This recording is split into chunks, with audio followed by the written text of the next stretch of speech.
E aí pessoal, beleza? Tudo bem? Prontos para mais uma aula? O assunto hoje é o sistema respiratório. Vamos lá? Vamos começar? Deixa eu só ajeitar aqui meu microfone. E aqui como está na tela dos slides, vamos começar hoje a aula sobre o sistema respiratório, ok? Vamos para a introdução então, vamos lá, vamos começar. Bom, aqui na introdução já traz informações que eu acredito que todo mundo já saiba, né? O que é? Bom, que nossas células precisam de um suprimento contínuo de oxigênio para poder funcionar, né? Em outras palavras, né? Mais tecnicamente dizendo, para que elas possam, através de um processo químico de respiração celular, exercerem suas funções. Então, isso é lógico, todo mundo já sabe que a gente respira, né? E que no ar que a gente respira existe o oxigênio, e é esse gás que é importante para a nossa vida, né? Então, como está aqui, ó, o suprimento de oxigênio ele é para as nossas células, através do processo químico de respiração celular. Esse oxigênio que a gente inala, que a gente inspira, ele chega até a nossa corrente sanguínea, ele se difunde numa membrana respiratória, e aí essa membrana respiratória, mais para frente eu explico como que ocorre esse processo, e aí a partir disso, células específicas, e aí para quem já assistiu o vídeo sobre o sistema hematológico vai lembrar que são os eritrócitos que carregam esse gás através do nosso sangue. Lembrando mais uma vez, o sangue é uma via de transporte do nosso corpo, né? E aí através dos eritrócitos, as moléculas de oxigênio vão chegar até os nossos diversos tecidos, até todas as nossas células. A partir daí, a célula ela se utiliza desse oxigênio para poder gerar energia, para poder funcionar, gerar trabalho, né? E aí, em consequência disso, dessa utilização do oxigênio, ela produz resíduos que podem ser entendidos como uma espécie de lixo celular. O que interessa, né, um desses resíduos que nos interessa nesse momento é o gás carbônico, mas os outros resíduos, né, que as células produzem são chamados de metabólitos, né, ou produtos do metabolismo. Então tá aqui, ó, a partir da utilização do oxigênio elas podem gerar energia para seu perfeito funcionamento, ok? Então essa informação é básica. Agora, onde está o oxigênio que a gente precisa tanto, né? Vamos passar para o próximo. Bom, o oxigênio, isso aí demora mais um pouquinho. O oxigênio ele está em abundância na nossa atmosfera. Para fazer a captação desse gás, aí é que entra o nosso aparelho ou sistema respiratório. Esse sistema ele é formado por um conjunto de órgãos responsáveis, o conjunto responsável pela captação desse oxigênio que está na atmosfera, no ar que a gente respira, e ainda mais, né? Ele também é responsável por realizar um processo químico, né? Uma difusão que ocorre lá no interior dos pulmões e faz esse oxigênio chegar até onde ele tem que chegar, até o seu destino correto, tá? Então, para a captação do oxigênio é necessário o aparelho ou o sistema respiratório, né? Uma curiosidade aí, né? A gente acha que o ar que a gente respira, ele é composto somente de oxigênio. Muitas pessoas não se dão conta, né, da proporção e nem da concentração de outros gases no ar que a gente respira. Desculpa, gente. Enfim, é assim mesmo, né? Não vou interromper o vídeo para tossir, não. É como se fosse na sala de aula. Às vezes acontece e aconteceu. Bom, então é isso. O ar ele está repleto de oxigênio, mas como eu estava falando sobre a concentração, né?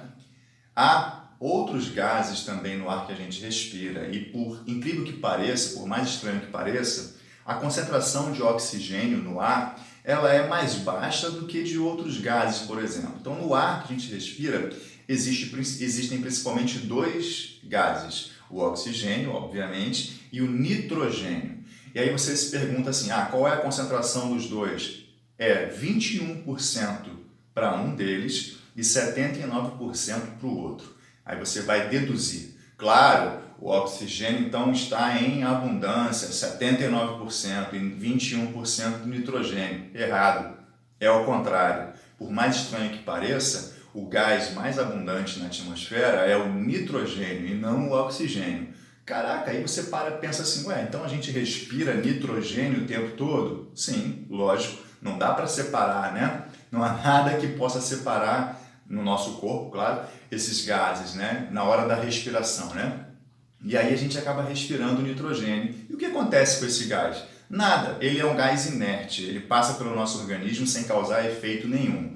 Agora, o outro, mesmo em menor concentração, é um gás vital, né? É importante para a nossa sobrevivência. Então, o oxigênio, sim, nos interessa. O nitrogênio não nos interessa e ele entra e sai do nosso organismo sem causar nenhum efeito. Tá legal? Concluindo aqui, então, né? Através da membrana respiratória, que eu tinha dito antes, o gás, o oxigênio se difunde, entra na nossa corrente sanguínea e assim ele é transportado a todo o nosso corpo. Beleza, gente? A introdução é essa, né? É fazer você entender de uma forma global qual é o papel do sistema respiratório para o nosso organismo, tá? Eu costumo trazer essas informações bem básicas logo no início de um sistema. Além disso, eu também coloco uma imagem, costumo colocar uma imagem do aparelho do sistema logo no início, porque é importante que você, aluno ou pessoa que está assistindo o vídeo, né, tenha primeiro uma ideia global do sistema antes de começar a conhecer sua anatomia, suas partes, tá? Então vamos seguir aqui nos slides. Bom, o termo, ainda na introdução, o termo respiração, então ele é melhor entendido, interpretado como a união do oxigênio com o alimento. Aí calma, não é alimento aquele que a gente come, não. Alimento, nesse caso, se refere a substâncias que estão dissolvidas no interior das células. Então, respiração, propriamente dito, é a união do oxigênio que ocorre lá nas nossas células, tá? É quando ele passa para dentro através da membrana das células, tá legal? Então, isso é que é respiração. Então, é em nível celular. Tá legal? Vamos continuar aqui então. A partir da utilização do oxigênio, as células liberam outro gás, que é o gás carbônico, e aí também liberam outros metabólitos, como eu já havia dito antes. Tá legal? Então, a gente acaba usando um termo de forma errada, né? A gente fala respiração para o gesto, para o ato de inalar e exalar, né? De inspirar e expirar. Quando, na verdade, o termo respiração ele é melhor compreendido, né? E ele define melhor o momento que ocorre lá nas nossas células, a difusão dos gases nas nossas células, tá bom? Então, qual seria o termo ideal para definir, então, essa outra parte que é a entrada e a saída do ar dos nossos pulmões? O termo ideal para definir isso seria ventilação. Melhor ainda, ventilação pulmonar, tá? Então, esses detalhezinhos técnicos, né? A gente acaba chamando popularmente tudo de respiração. Mas vamos lá, vamos definir bem isso então agora tecnicamente. Respiração é em nível celular. É um processo químico que ocorre lá nas células, ok? E ventilação é a mera entrada e saída do ar dos nossos pulmões. Tá legal, gente? Assim é a forma técnica, tá? Agora, é claro que na prática, né, popularmente, a gente vai continuar dizendo que entrar e sair, né, puxar e exalar o ar é respiração, não tem problema, tá? Não tem problema o aluno ou o profissional da saúde, né, acabar usando alguns termos populares, não tem problema nenhum. O importante é que ele tenha o conhecimento da parte técnica, tá? O que não pode é o profissional só usar os termos populares sem conhecimento dos termos técnicos, né, e da parte técnica. Agora, vocês sabendo, tá tranquilo, beleza? Porque aí também, né, gente, todo mundo fala, né, aquela situação assim, né, às vezes você não quer ficar constrangido de ser o único a falar uma coisa diferente, né? Eu entendo, né? Eu também passo por isso e aí muitas vezes também uso termos populares para ficar tranquilo, assim, não causar polêmica, né? Então vamos lá. A respiração, dessa forma, com esse entendimento, ela se divide. Vamos ver a divisão. Como eu falei antes, tem aqui uma imagem global do sistema respiratório, do aparelho respiratório, tá? É uma imagem da internet, está em espanhol, mas dá para entender perfeitamente. Espero que vocês consigam visualizar também aí a legenda. Caso não estejam conseguindo aqui através da minha câmera, vocês vão ter acesso aos slides, como eu sempre faço, então vão poder acompanhar com clareza, ok? Bom, pelo menos para aqueles que são meus alunos, né, gente? De repente, se tiver alguma outra pessoa assistindo aí, claro que não vai ter os meus slides, tá? Então vamos lá, em cima, né? Cavidade nasal, fossa nasal, faringe, laringe, traqueia e os pulmões, direito e esquerdo. Tá na ordem certa isso? Tá na ordem certa, tá? Com algumas diferenças gramaticais, né? De ortografia, claro, tá aí no espanhol, mas há um detalhe que eu quero chamar a atenção para vocês ali logo nesse início, tá? Lá em cima, onde está cavidade nasal e fossa nasal, na verdade está fazendo uma distinção entre duas partes que podem ser chamadas pelo mesmo nome. Como? Nariz, tá? Atualmente, o termo nariz ele é abrangente para referir tanto a parte externa, que é saliente no rosto, quanto a parte interna, que era chamada de cavidade nasal. Aqui, fossa nasal está se referindo à parte mais rasa, digamos assim, né? A parte mais próxima do meio externo do nariz ali, que eu posso entender como as narinas, que são as aberturas do nosso nariz, né? A gente tem duas aberturas, duas narinas. Agora, olha só. Embora esse termo nariz atualmente seja ou possa ser utilizado para definir essas duas partes, a parte de fora e a parte de dentro, eu confesso, agora aqui entre parênteses, confesso que não gosto muito dessa terminologia. Eu prefiro deixar como era antes, como nariz, parte externa, saliente no rosto e cavidade nasal a parte interna. Eu acho que assim o entendimento fica melhor, até mesmo, né, pensando em quem está aprendendo isso agora, né, acho que fica melhor, tá? Mas fiquem sabendo aí que o termo nariz hoje ele é abrangente, tá? Então vamos lá. Está na sequência certa, então logo após a cavidade nasal, o tubo que vem é a faringe, depois é a laringe, depois é a traqueia, aí a gente vai ter também as divisões da traqueia, os brônquios e as diversas divisões que os brônquios sofrem. Nossa, são muitas. Vocês vão perceber, gente, que os brônquios eles vão se dividindo, vão se ramificando, vão diminuindo de tamanho à medida que vão penetrando nos pulmões. E aí sabe como é que funciona a anatomia, né? Cada vez que um tubo se bifurca, se ramifica e diminui de tamanho, ele muda de nome, né? Então, tem aí uma sequência de pelo menos uns 5, 6 nomes diferentes para o mesmo tubo só porque ele sofreu realmente uma divisão ou uma diminuição do seu calibre, tá? Então, fiquem atentos aí, logo na frente eu vou mostrar para vocês quais são esses nomes, tá? Então, olha só, qual é a dinâmica desse sistema? O que eu quero dizer, assim, como é que eu vou tratar esse sistema? Como é que vai ser a abordagem didática dele? Nós vamos seguir o caminho que o ar faz. Bem legal, né? Então vamos passar por todas as partes por onde o ar passa toda vez que a gente respira. E aí vocês vão poder conhecer comigo aqui, eu espero que eu consiga explicar bem, todas essas partes, anatômica e fisiologicamente, falando também, é claro, do funcionamento dessas partes, tá? Então a dinâmica do sistema respiratório é, por coincidência, igual à do próximo sistema, que é o digestório, na minha ordem, né? Na ordem que eu respeito, né? Vamos seguir o caminho que o ar faz aqui, e no digestório seguimos o caminho que o alimento faz. Então essa é a dinâmica desse sistema. Eu acho que dessa forma, gente, fica muito fácil de entender esse sistema. Meus alunos, já pela minha experiência de sala de aula, costumam dizer que respiratório e digestório são dois dos mais fáceis dentro de toda a anatomia. Eu concordo, tá? O digestório, então, é bem tranquilo. Isso, gente, lembrando que eu não entro muito na parte de bioquímica, tá? Eu não entro naquela parte específica que fala de tipos diferentes de alimentos, né? E naquela quebra enzimática toda. Não entro muito nessa parte, tá, gente? Não é uma aula de bioquímica, é uma aula de anatomia, ok? Então aqui no sistema respiratório, vamos voltar. Ele vai ser tratado, vai ser abordado assim, seguindo essa sequência, tá? Então vamos seguir. Bom, função básica desse sistema, simples. Com a introdução já dá para entender que a função básica dele é prover oxigênio ao metabolismo celular e ainda remover um dos produtos do seu metabolismo, né?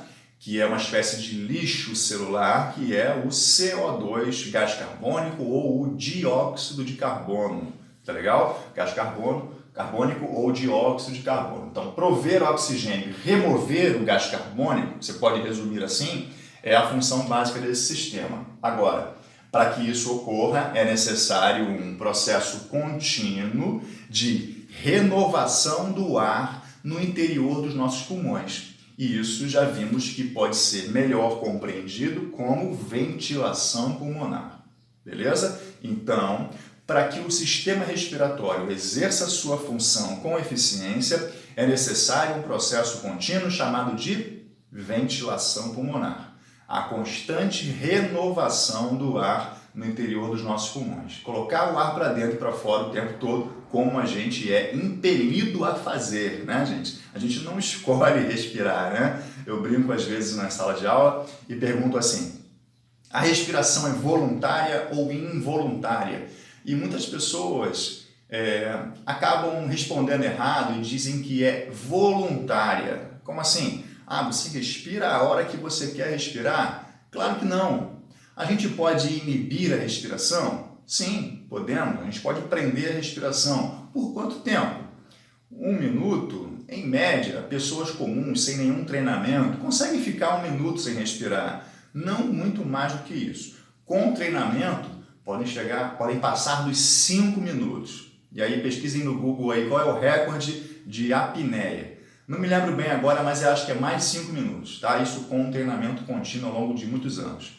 Bom, você pode prender a respiração, mas chega um momento que você é impelido a respirar. Não é porque você quer, eu desisti de prender. Se você forçar ao máximo, numa situação de emergência, por exemplo, se você estiver debaixo d'água, e é claro, você não vai querer inalar a água, lógico, né? Se você forçar ao máximo, chega um momento em que você respira mesmo sem querer respirar, mesmo que isso não seja consciente. Claro, é por isso que as pessoas morrem afogadas. Elas não querem respirar embaixo d'água, elas não querem puxar a água para dentro, né? Mas elas fazem isso. Por quê? Porque a respiração é involuntária.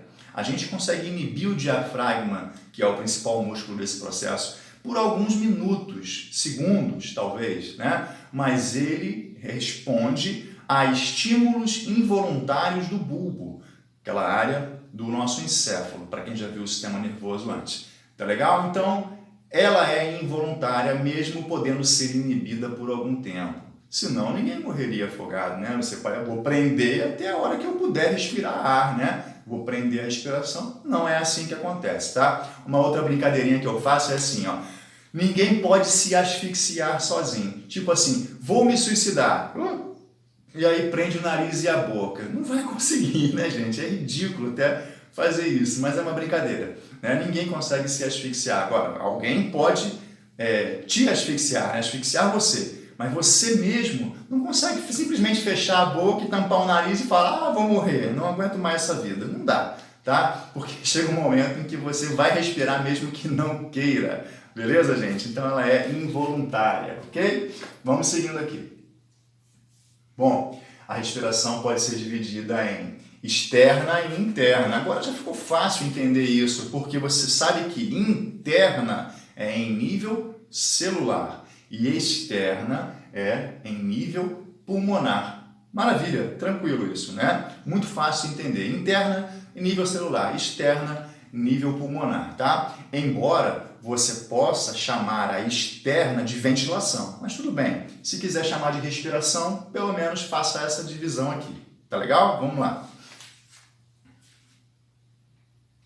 Próximo assunto aí, gente, olha só, parte condutora, exatamente o que eu falei, vamos seguir o caminho que o ar faz? Vamos seguir o caminho que o ar faz.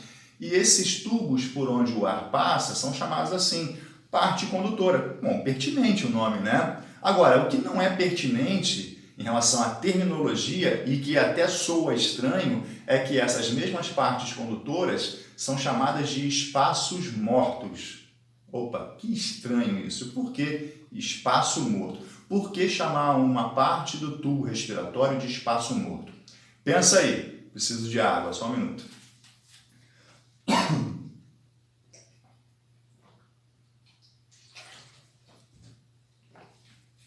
Bom, então, voltando. Espaços mortos são esses locais, parte condutora, né? Cavidade nasal, faringe, laringe, traqueia e brônquios. O ar passa por esses locais. Por que eles são chamados de espaços mortos? Porque nesses locais não ocorre troca gasosa, não ocorre nenhum processo de difusão.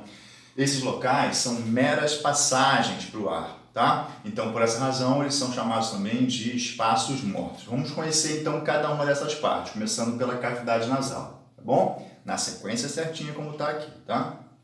E como estava na imagem também que nós vimos antes. Bom, nariz, aí voltando, né? Eu já falei isso.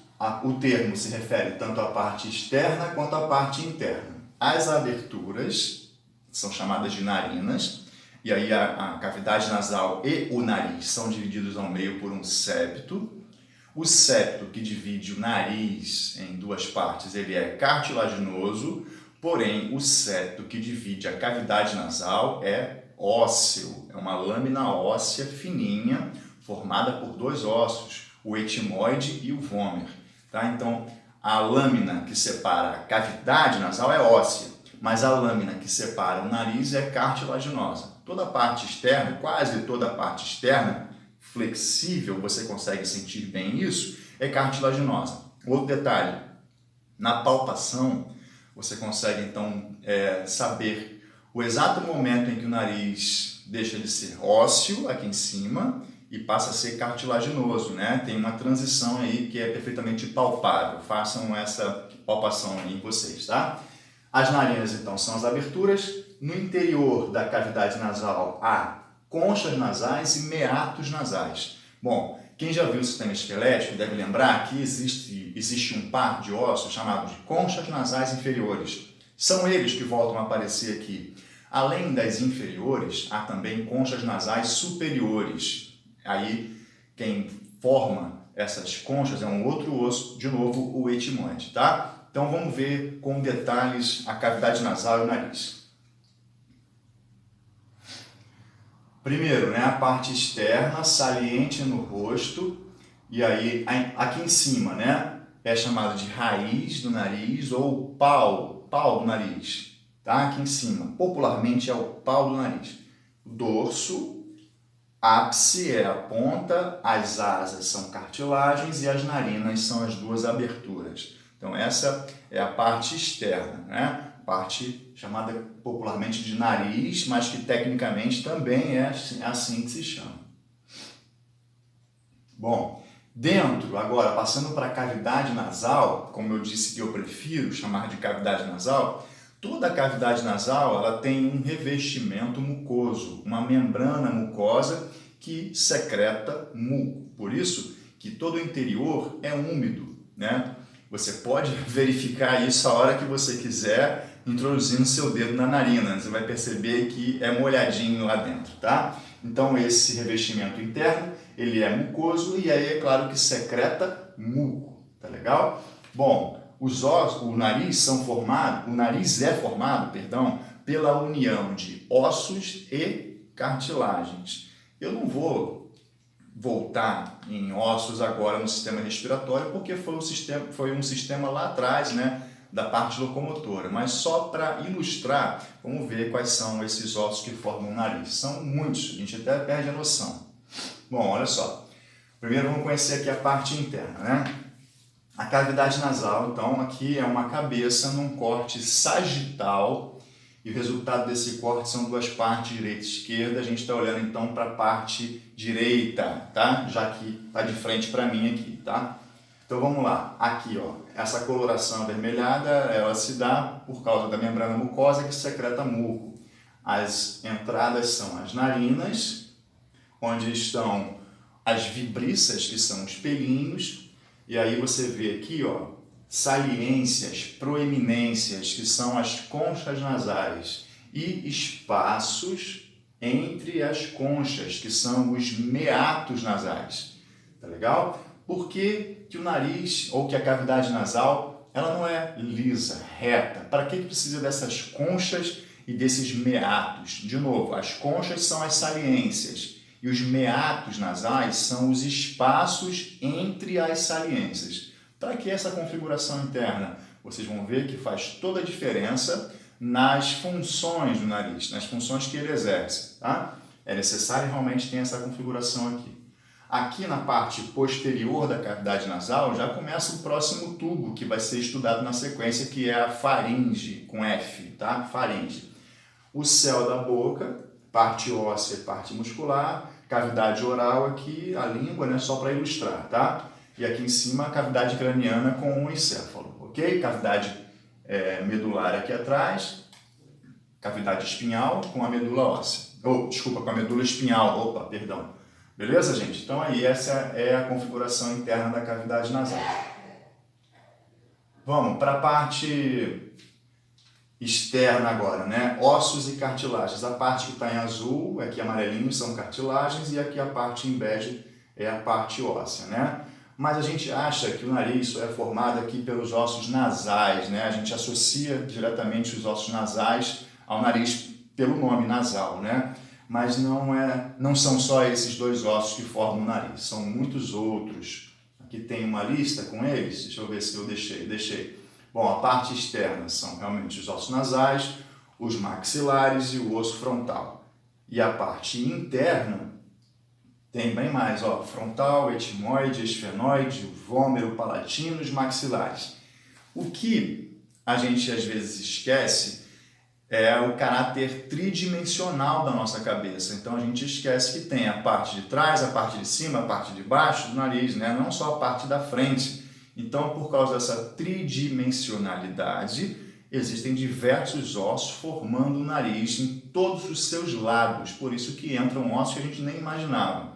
A gente acha que são só os ossos nasais, logo aqui em cima, formando a raiz ou o pau do nariz, né? Mas são diversos ossos. Como eu falei, eu só estou ilustrando, só estou listando esses ossos, não vou ficar entrando em detalhes novamente sobre a parte óssea, porque já foi estudado num outro sistema, tá? Então agora o foco é o respiratório. Para relembrar aí, ó, a imagem do esqueleto, né, do crânio, e aí vocês vão poder observar os diversos ossos que formam o nariz no seu caráter tridimensional. Eu vou passar. Beleza, funções é o que mais interessa agora, né? Lembre-se sempre, gente, ó, as funções do nariz têm tudo a ver com a configuração interna da cavidade nasal. Os meatos e as conchas nasais fazem toda a diferença. O nariz possui 3 funções. Ele filtra o ar, ele aquece o ar e ele umidifica o ar. Bom, como que isso acontece? Vamos começar pela filtragem. A gente já sabe, né, é de conhecimento popular que os pelinhos lá na entrada do nariz, né, nas narinas, exercem esse papel de filtrar o ar. Mas o que exatamente esses pelinhos retiram do ar? Moléculas maiores de sujeira. De forma geral, sujeira, tá? Essa sujeira está suspensa no ar, mas a gente não enxerga, a gente não vê. A não ser em situações específicas que você consegue ver algumas partículas flutuando. Mas, de um modo geral, a nossa visão ela não é tão boa assim para captar essas partículas que estão presentes no ar. Mas a gente respira sujeira o tempo todo, principalmente quem mora em regiões mais urbanas do que quem mora em regiões rurais, tá? E aí o papel dos pelinhos, das vibriças, é reter partículas maiores de sujeira que a gente acaba inspirando. Bom, a meleca é isso, então, é a sujeira do ar com o muco nasal, né? Essa junção. Então, isso é que é a meleca que acaba ficando presa nos pelinhos. É uma palavra engraçada, né? Todo mundo, quando pronuncia, acaba dando risada, né? Então, é isso. Sujeira do ar com muco nasal que fica preso nos pelinhos, tá? Essa é uma espécie de primeira etapa da filtragem do ar. Há uma segunda etapa, mais ou menos. Por quê? Algumas partículas menores que acabam driblando os pelinhos e passam por eles, acabam ficando retidas na parede interna da cavidade nasal, já que ela é toda úmida. Imagina, partículas que estão suspensas no ar, quando encostam nessa parede, grudam nela. Então, essa é uma espécie de segunda etapa da filtragem, tá? Então, a filtragem ela ocorre assim. Primeiro, pelas vibriças, pelos pelinhos e depois pela própria parede mucosa, que é úmida, ok? Então, vamos para uma imagem aqui, ó, para entender melhor isso. Bom, o nariz está aqui, cavidade nasal, o ar vai entrar por aqui, né? Aqui é a abertura do nariz, que são as narinas. A gente tem acesso somente a essa primeira região aqui, né? A gente não tem acesso a essas regiões mais para trás, tá? Então, o ar vai entrar aqui, fica retido ali as partículas maiores, depois as partículas menores aqui. Agora, o ar, quando entra, ele passa direto? Ele segue em direção à faringe assim reto? Não.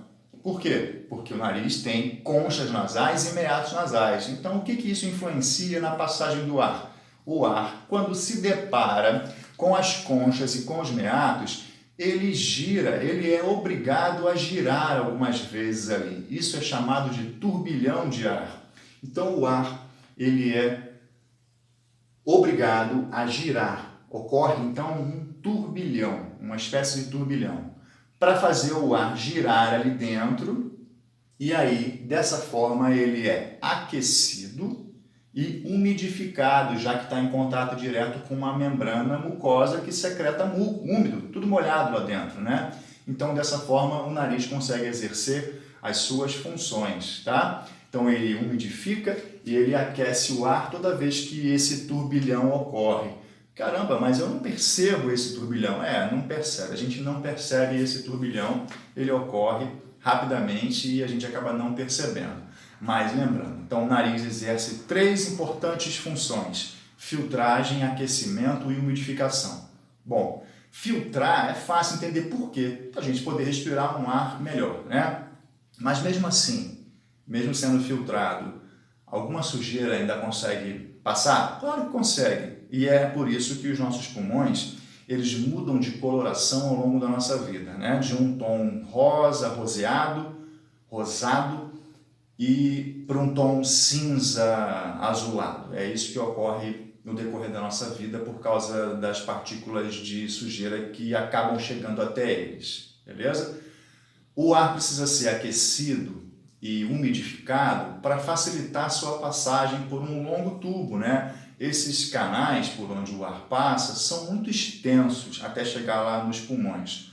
Então isso facilita a passagem. Todo mundo já percebeu que quando a gente está respirando muito tempo pela boca, nossa garganta fica logo ressecada. Por quê?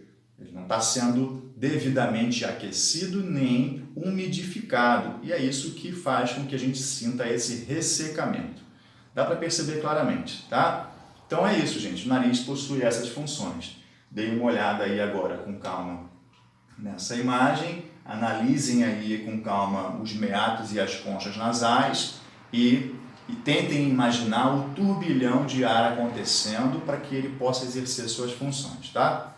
Uma aguinha aqui rapidinho.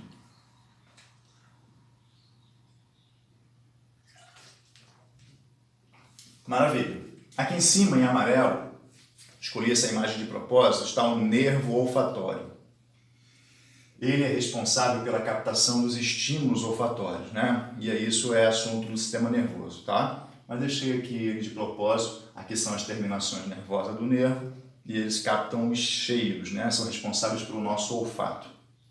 Vamos seguir. Esse é assunto para depois, né?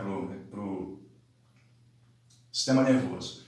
Os seios paranasais, vou falar rapidamente sobre eles porque foram abordados também lá no sistema esquelético, quando a gente fala sobre os ossos pneumáticos, né? Então, acabo falando sobre os seios paranasais, que são pequenas cavidades em alguns ossos, cavidades com ar e também com membrana mucosa. Existem 4 seios, né? A palavra seio quer dizer cavidade.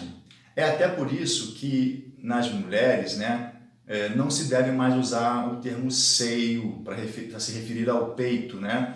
Qual é o termo ideal? É mama. Agora, né, recentemente houve essa atualização porque seio quer dizer cavidade. Então a palavra correta, mama, são as mamas, ok? E peito se refere muito mais ao músculo peitoral, que no caso Fica mais específico para os homens, tá? Embora, claro, as mulheres também tenham o mesmo músculo. Bom, os seios que existem são nos ossos maxilares, no osso frontal, no osso etimoide e no osso esfenoide.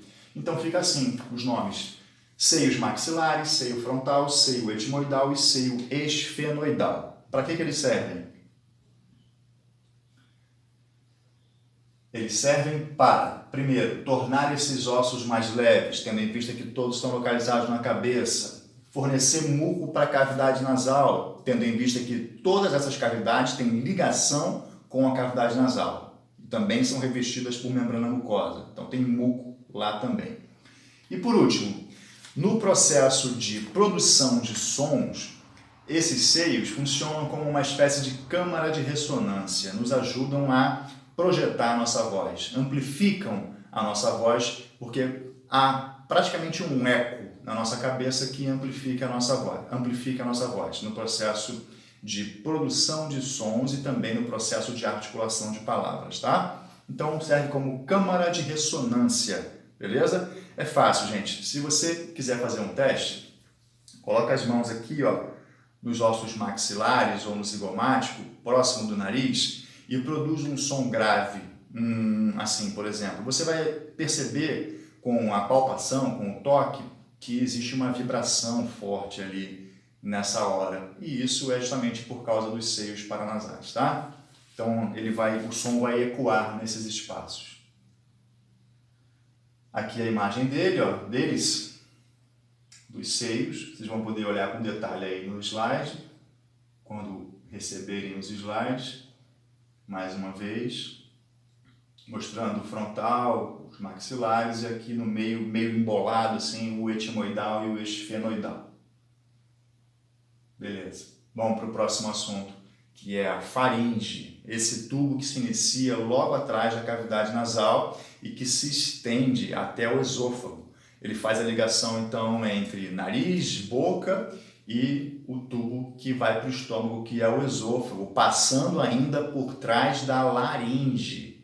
Laringe é o que a gente conhece como gogó, popularmente como gogó, né? Ele é um tubo músculo membranoso.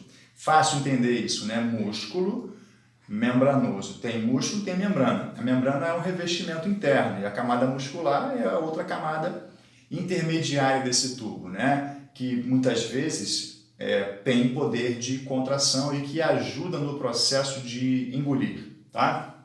As delimitações já falei. Se inicia logo atrás da cavidade nasal, na altura do nariz, e se liga lá embaixo, no pescoço, ao esôfago, que é o tubo que vai em direção ao estômago. Tá bom? A faringe possui aproximadamente 12 centímetros de comprimento e ela é comum a 2 sistemas. Essa é a parte mais interessante e curiosa sobre a faringe. Ela atua no respiratório e atua no digestório. Como assim? É o mesmo que dizer, por esse mesmo tubo passa ar e também passa tudo aquilo que a gente engole. Pô, que estranho, né? Como pode? Como é que cada um sabe para onde ir? O ar sabe para onde ir e aquilo que a gente engoliu também sabe para onde ir. Bom, isso acontece em função de um mecanismo de separação por uma válvula que a gente tem aqui no pescoço. Já já eu falo sobre isso, que é bem interessante, tá? Vou mostrar uma imagem da faringe aqui para vocês conhecerem. Ela se divide em 3 partes, como eu falei, né? Parte nasal, parte oral e parte laríngea. Os nomes, gente, são pertinentes ao local onde ela está. Quando a faringe está atrás da cavidade nasal, ela é chamada de nasal, parte nasal. Quando ela está atrás da cavidade oral, ela é chamada de parte oral. E quando ela está atrás da laringe, ela é chamada de parte laríngea, tá? Existe uma outra forma, sim, de chamar. Vou falar já já para vocês. Ó, aqui, ó. Nasofaringe, parte nasal. Orofaringe, parte oral. Laringofaringe é a parte que fica atrás da laringe. Um detalhe importante. É esse tubo, a faringe, que nos permite respirar pela boca caso haja alguma obstrução nas vias aéreas superiores, nariz. Tá com o nariz entupido? Você sabe disso, você abre a boca e respira, né? Ou qualquer outro motivo, tá? Se houver uma obstrução no nariz, a gente tem esse recurso, né, de abrir a boca e de poder continuar respirando. Além do que, pela boca também é possível colocar uma quantidade maior de ar. Então, muitas vezes a gente precisa abrir o bocão mesmo para poder suprir a demanda de oxigênio. A gente fica ofegante, né? E aí, às vezes, se vale desse recurso para poder dar conta do suprimento de oxigênio naquele momento, tá? Dizem que é errado fazer isso durante exercícios físicos. Não concordo, mas é uma outra discussão, não vou entrar nesse assunto agora, tá? Mas vamos seguir. Imagem, né? Bem interessante agora poder conhecer. Mesmo corte sagital, tá, gente? Tem que lembrar lá da parte introdutória da anatomia, né? Lembrar dos planos de secção. Corte sagital. Cavidade nasal, conchas, meatos. Aqui, ó, logo atrás da cavidade nasal já é a parte nasofaringe. O pedaço aqui, ó, atrás da boca, parte oral ou orofaringe. E mais para baixo, numa outra imagem vai aparecer a parte laríngea, tá bom? Quais são as delimitações dessas duas partes? Quem separa essas partes? É o céu da boca. O céu da boca lá atrás tem uma parte que é mole, né? Você vai lá com a língua e consegue sentir. É o músculo palato, né? Ou o palato mole, né? É um músculo liso. Então, do palato mole para cima, parte nasal. Do palato mole para baixo, parte oral. Tá? Da mesma forma que aqui embaixo, uma cartilagem daqui do pescoço faz também uma espécie de delimitação. Acima dela é a parte oral, abaixo dela é a parte laríngea. Tá? É o conjunto de cartilagens que forma a laringe, ele também delimita essas duas partes, separa essas duas partes. Beleza? Próxima imagem, agora vai mostrar a última parte da faringe. Ó. Olha que interessante.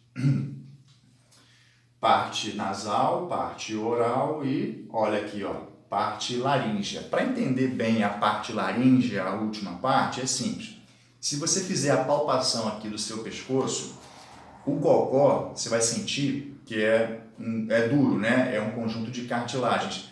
Atrás dele, atrás do gogó, atrás desse conjunto de cartilagens, tem a parte laríngea da faringe, tá? Tá logo atrás. Não é palpável, claro, mas está logo ali atrás, tá? Então, essas são as partes que compõem a faringe, nasal, oral e laríngea, ok?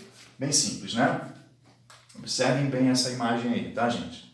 Eu me aproveito das imagens para beber água, né? Então, vou dar uma fugida aqui.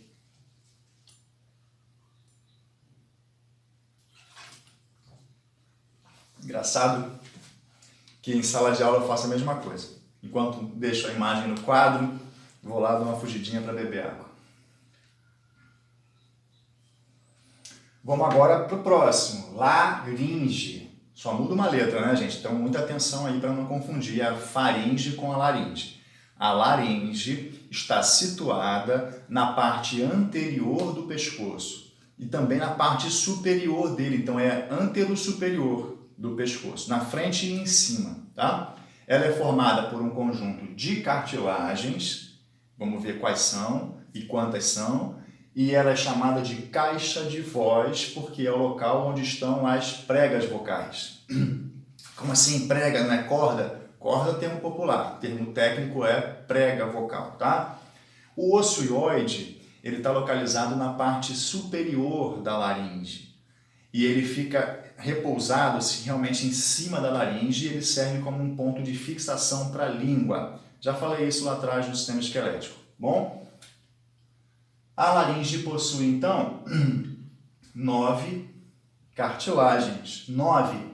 3 pares, aritenoides, cuneiformes e corniculadas, são as cartilagens pares, que ocorrem em 2, né? O número de 2.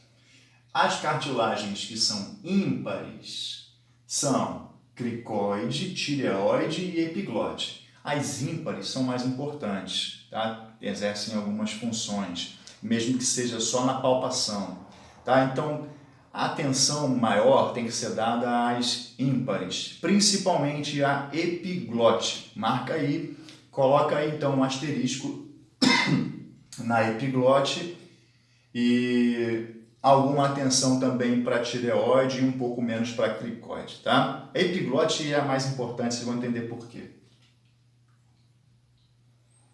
Olha aqui a imagem da laringe, então, ó, uma vista anterior e a vista posterior. Na vista anterior, dá para ver a tireoide logo aqui na frente, a epiglote é essa aqui por cima, aqui ó, essa parece uma linguinha, em marrom é o osso hioide, não é a parte cartilaginosa, é um osso, entre o osso e a cartilagem tem ligamentos, aqui por último é a cartilagem cricoide, e aí abaixo da cricoide já começa a traqueia, próximo tubo, próximo assunto. Tá? Então aqui ó, as forniculadas, aqui ó, estão as outras cartilagens da laringe, participam da formação dela, tá bom? Então essas são as duas vistas da laringe, vista anterior e vista posterior, mostrando as cartilagens. Um detalhe, gente, eu falei cartilagem tireoide, e aí muitas pessoas podem pensar, ué, mas isso não é o nome de uma glândula? Também, tá? A tireoide também é o nome de um par de glândulas localizado no pescoço também, então por isso que gera muita confusão. Eu estou falando de cartilagens, tá? Mas é o mesmo nome das glândulas tireoides, tá bom? Perdão, é da glândula tireoide, singular.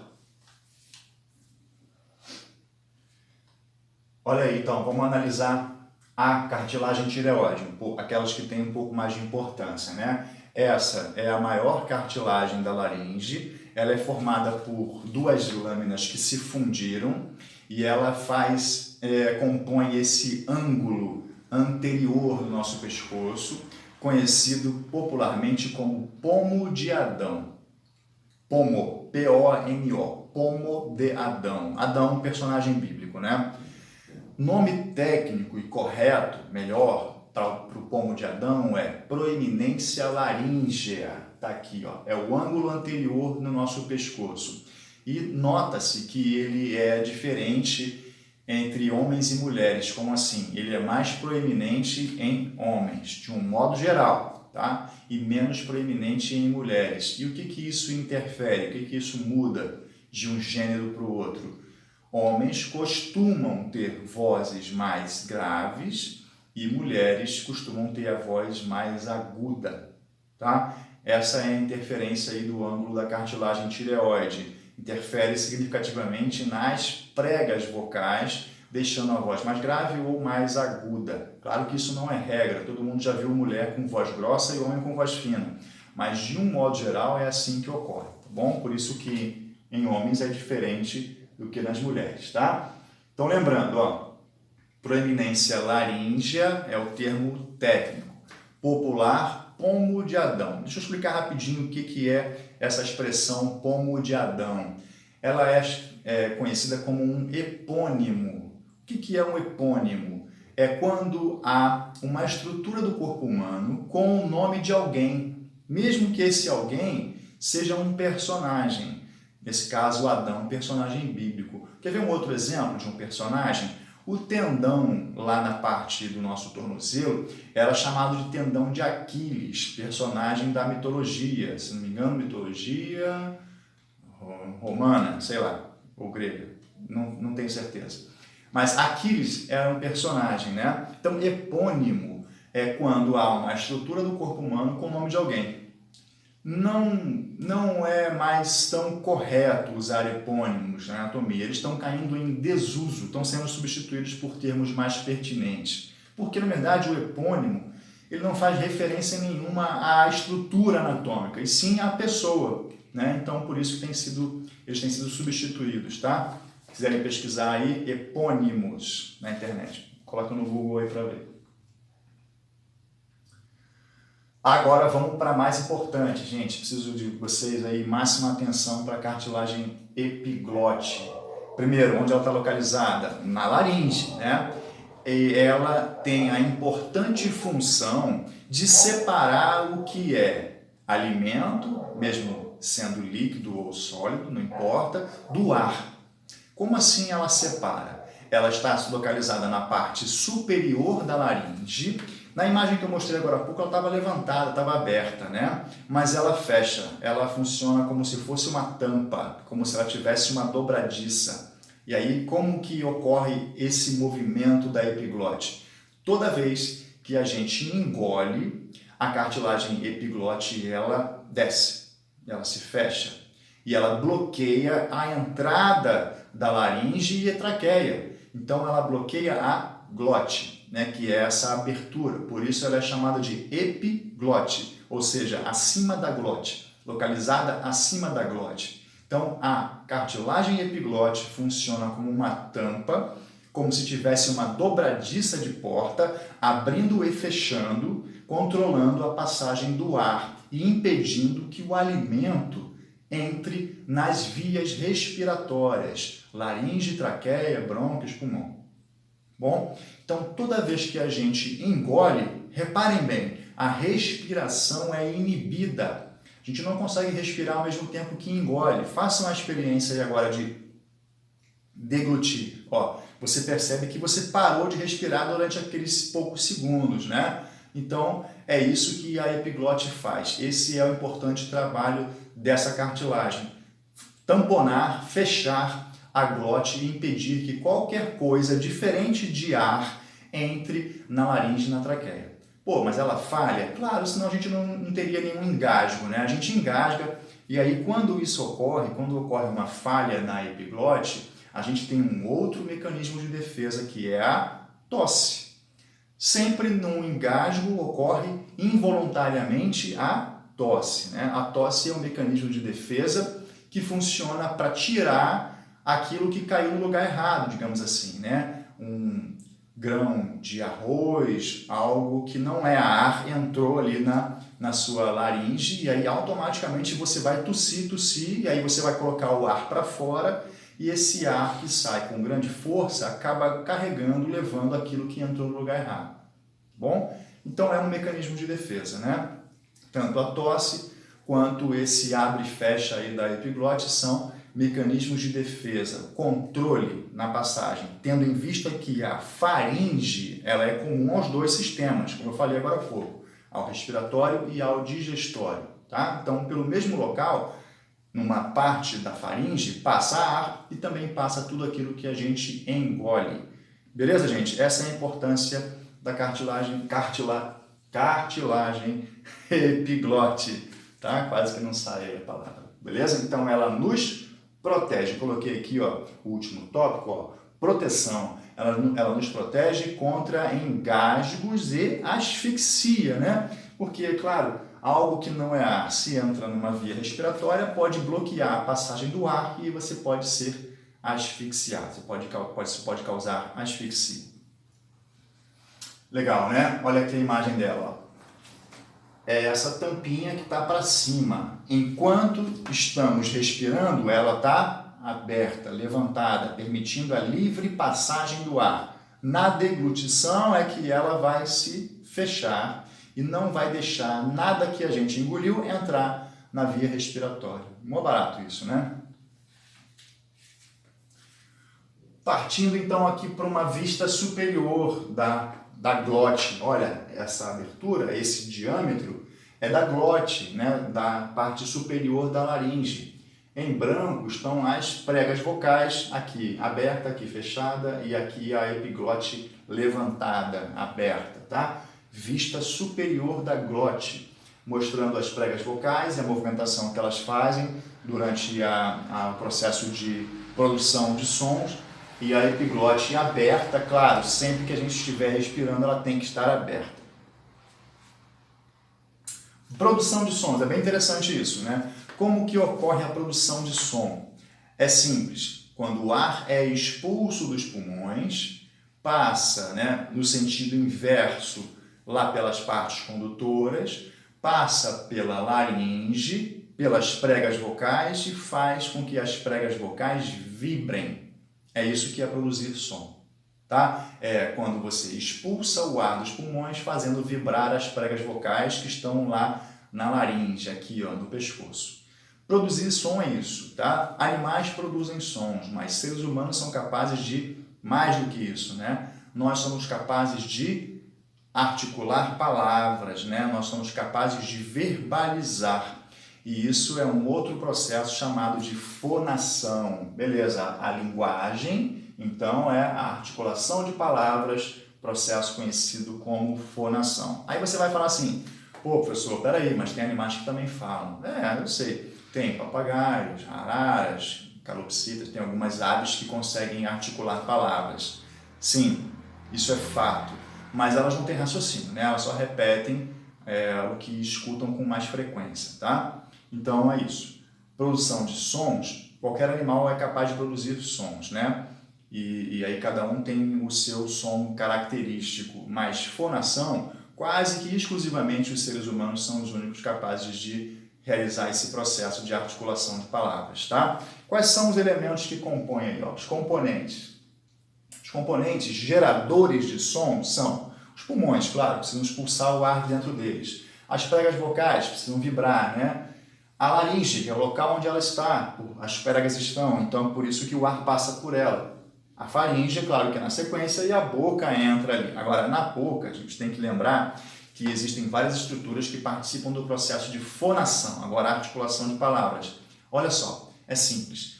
Para poder realizar, para poder produzir um específico fonema, é necessária a combinação de fatores, combinação de movimentos. A língua participa, a mandíbula, a boca como um todo, né? Os lábios participam. Cada hora que a gente quer pronunciar uma determinada palavra ou sílaba ou um fonema, a gente precisa combinar esses movimentos. Não só fazer o ar sair, mas tem que realizar essa combinação de movimentos. Tá? Então, percebam aí, gente, que você está o tempo todo mexendo a língua, os lábios, as bochechas, a boca, né? A mandíbula está abrindo e fechando para poder falar. Tá? É necessária uma combinação de movimentos simultâneos. Até os dentes participam desse processo porque eles oferecem uma barreira física, uma retenção para o ar.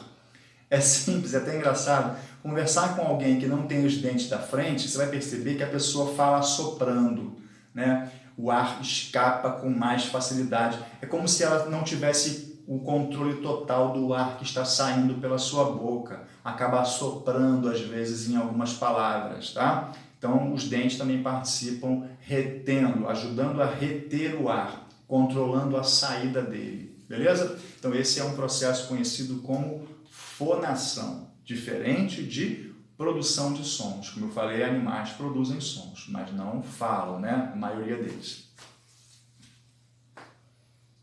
Olha essa imagem aqui, essa sequência de imagens da glote, novamente, agora ao invés de ser um desenho é uma foto, ou melhor, são fotos, são 6 fotos, com os diferentes posicionamentos das pregas vocais e também da laringe, né? Da glote abrindo e fechando, na medida em que a gente quer produzir sons diferentes ou falar coisas diferentes. Tá legal?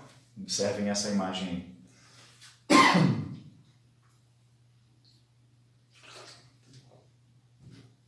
Gente, me perdoem a tosse. Eu sei que é chato estar assistindo um vídeo e a pessoa fica tossindo, mas não tem como segurar. Tá? Não estou doente, não estou infectado, não é a coronavírus não, tá? Mas é porque realmente quem já teve aula presencialmente comigo sabe que a minha voz não é lá assim tão boa, por isso a água o tempo todo e por isso às vezes uma tossezinha.